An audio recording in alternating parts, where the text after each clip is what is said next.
Mais je dois vous dire, à partir du moment qu'on soit pour ou contre la torture, ça n'a aucune importance. La torture est une arme qui sera employée dans toute guerre subversive. Il faut le savoir. Je cite un exemple précis. On a torturé les gens de l'OS. Personne ne les a défendus.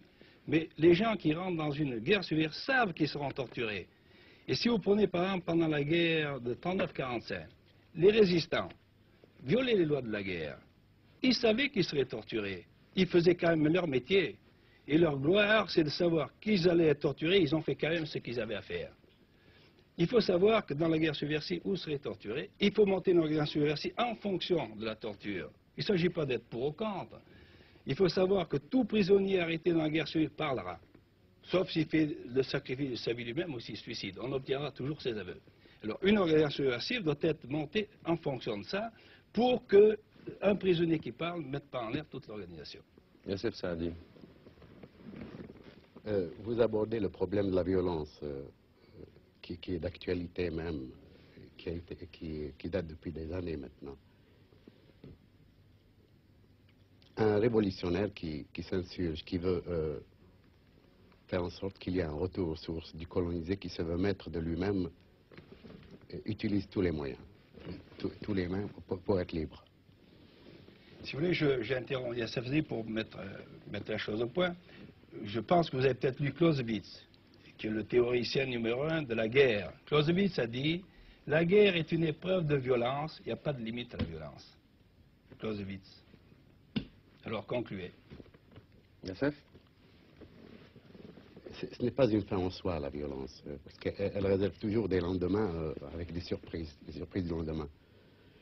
Mais j'estime que dans notre guerre à nous, dans notre guerre, c'est une guerre révolutionnaire, c'est une guerre de tout un peuple. Il s'agit de choisir sa mort, voilà, en quelque sorte. Il vient de dire que dans toute organisation subversive, il fallait s'attendre à des tortures. Et quand un peuple est décidé à avoir sa liberté, je crois que quand on est décidé de mourir, on choisit soi-même sa mort, rien ne peut vous arrêter, vous aboutissez quand même à un but, d'où le problème de la violence découle automatiquement. La guerre est une épreuve de violence, et si on ne met pas ça, alors c'est pas la guerre. C'est un jeu de tout ce que vous voudrez. Est-ce que vous avez l'impression que ce film peut heurter les pieds noirs rapatriés en France? Personnellement, je pense qu'il ne devrait pas les heurter. Mais, comme j'ai dit tout à l'heure, nous avons été passionnément attachés à l'Algérie. Et quand on raisonne par son cœur, deux individus les mêmes, deux individus très voisins, peuvent tirer des conclusions différentes. Au lieu de raisonner logiquement, ils prendront des positions diverses en fonction de leurs sentiments personnels. Or, les pieds noirs ont été passionnément attachés à l'Algérie. Tout ce qu'on passe sur l'Algérie les heurte parce qu'ils n'y sont plus. Et un film sur la bataille d'Alger que nous avions gagné, qui aurait pu nous donner la victoire et qui aurait pu donner l'Algérie et qui a été, si vous voulez, galvaudé, puisque le gouvernement s'en est pas servi, les heurtera certainement beaucoup. Je ne vois pas pourquoi ça puisse les heurter, puisque il y a un peuple algérien qui a vu le film. Il y a 800 000 Algériens qui ont défilé devant les salles de spectacle, ils ont vu le film, ils ont assisté à des scènes de torture, ça leur a rappelé la mauvaise époque de souffrance et d'abnégation. Et j'ai constaté qu'ils ont vu le film avec courage. Oui, mais si vous voulez, le peuple algérien, au fond, est victorieux. Tandis que pour les pieds noirs, c'est une défaite qu'ils ont subie. Alors, on n'a pas tout à fait le même esprit quand on regarde une victoire et quand on subit une défaite. C'est ça, l'état d'esprit de vos compatriotes et des miens. Non, j'ai vu des femmes qui ont perdu leurs gosses pendant la guerre.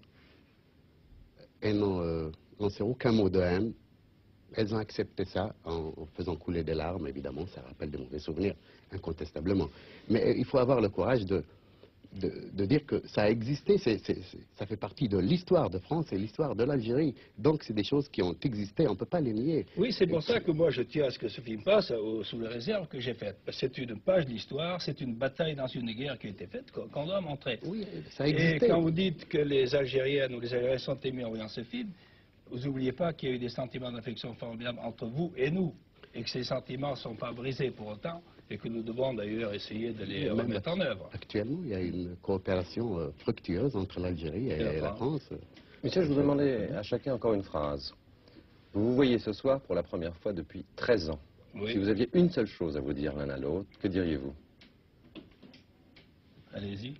Moi, je dirais tout simplement, s'il a l'idée d'un film, s'il est prêt à coproduire un film avec moi, on le fera. Et je ne sais pas ce que... Enfin, je lance ça parce que moi, j'ai l'esprit un peu artiste, j'ai laissé la mitraillette pour la caméra. Je me suis Oui, moi, si converti. vous voulez, je vois Youssef Saadi comme un militaire, comme, si vous voulez, dans une guerre classique, Rommel aurait pu voir Montgomery.